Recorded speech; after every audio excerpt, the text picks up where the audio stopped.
Yeah, it's obviously a tough one to swallow given the implications of the match.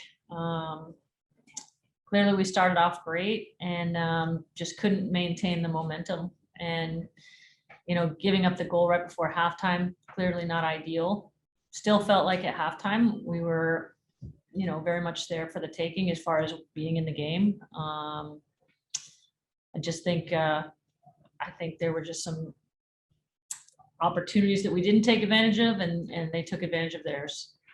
And there's really not much that I could say at the end to make anyone feel any better, because it's just when you're in an elimination game, it's just tough to swallow. A couple questions from Julia here. First one, with the team able to get out to that early start, what changes did you see Louisville make that maybe came back to maybe negate some of the opportunities or the pressure that the team had?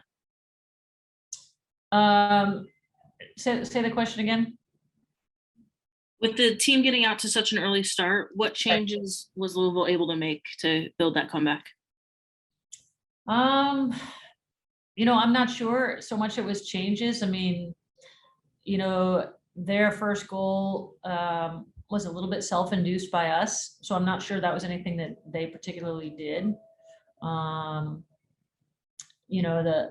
The third goal was kind of us getting caught in transition. The second goal, I'm trying to recall right now. In the end, I think it just came down to sort of a game of inches at times, and there was the quality of our possession at times. There were, too many turnovers that gave them opportunities from us, and then you're putting yourself under the gun. Got one more question from Julia, and then Sean, I'll go over to you. How has this process of taking over for a team mid-season challenged you, and what have you maybe learned from this time? It's a really unique opportunity, and I'm really glad that I had the opportunity. I think this is a great group of people to work with.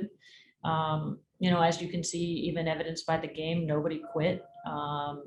It's a hardworking group, and I think I've learned a lot in the sense of, never having been in a professional game. That was sort of a crash course for me, for sure. And just, learning what it takes to win at this level, and the margin of error is so small. I think that's really clear across the league with the parity that exists in the league. Go over to Sean Rollins. Sean, you can unmute yourself. In the last 3 games, you had gave up goals inside the first 10 minutes. Can you talk about tonight's start and not just scoring, but also keeping Louisville off the board early? Yeah, we couldn't have asked for a better start, for sure. To keep a clean sheet at the beginning was something we really put an emphasis on, but then also to get on the score sheet for ourselves, that was huge. It just sort of gives you a chance to, kind of catch your breath a little bit and not be chasing. We've been chasing games from, 5 minutes in the past few weeks. And I think it was really nice to be on the other side of that. Over to Jeff Kassouf. Hey, Becky, hopefully you can hear me. I switched mics and Jody couldn't. It sounds like it. I'm wondering from the September international break there, the 4 game sense, obviously the results not going your way. If you noticed anything, with the team structurally, mindset wise, just what's kind of, if anything was different, do you think, since then, given the results?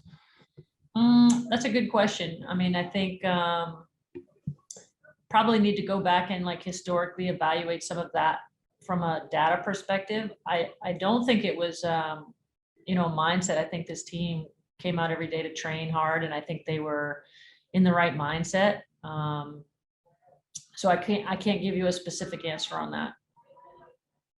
And maybe just to follow up, just 1 game left, obviously, now knowing that playoffs are out of the picture, but what is kind of the messaging? Is it, I know kind of cliche, is a lot of, playing for 2022 in some ways, or what are you kind of looking for in that last game?